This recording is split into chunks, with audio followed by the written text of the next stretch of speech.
What's up guys, it's me Jeremy.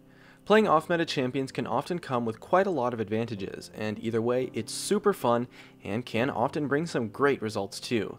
And the 3 off-meta support picks I have for you today I really like a lot because if you win lane really hard with them, you can actually build some damage after your Sightstone and become somewhat of a secondary AP carry and carry a lot harder than a normal support would, which turns into a really fun playstyle. Anyways, let's get started.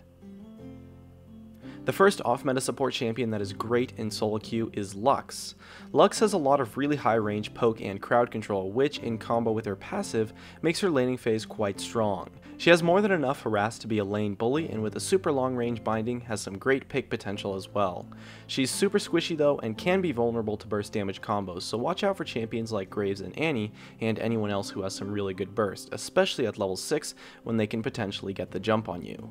In teamfights she can do quite a bit of work with her crowd control and shield, as well as output some very relevant damage with her ultimate. The skill shots can be outplayed sometimes in lane, but in teamfights kiting with her bindings tends to be fairly easy. If you pick up some kills, you can go for a pretty sweet AP build too, with the potential to one-shot a squishy target. Just make sure that you build a Sightstone. As well, due to her skill shot nature of kiting, although she does a great job versus tanks who are fairly immobile, she can be very vulnerable versus mobile assassins, so watch out for them and be careful of them using their mobility to dodge your skill shots. Next up, we have Lissandra.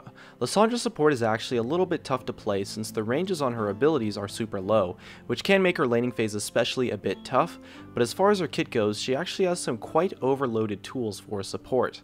Having an area of effect slow and an area of effect root is quite powerful for kiting, and her ultimate is great for locking down a target to save your carry, or for a more aggressive play like to create a pick.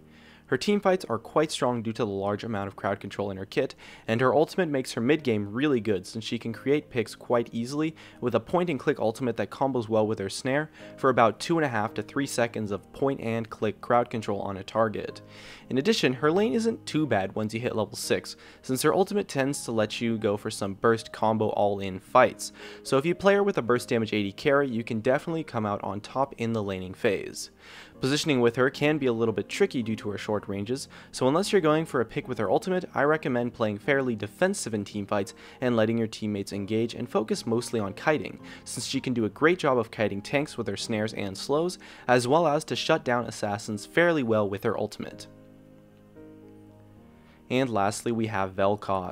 Vell is a really cool support pick, and his knockup actually makes him really powerful. Having an area of effect ranged knockup is super strong, both for picks and kiting, and especially for turning fights around. And it's cool because if you ever hit the knockup on someone, you pretty much get to just unload your whole kit on them. And with the slow as well, the amount of crowd control and defensive tools that he has is certainly enough for him to succeed as a support, and his damage and harass is very long range, and he has fairly low mana costs, so he's able to be a very powerful lane bully. And when he hits level 6, his burst damage combo is quite potent, especially if your AD carry can back you up with some additional damage, so he's fairly easy to come out of lane with a few kills and transition to an AP build after your Sightstone.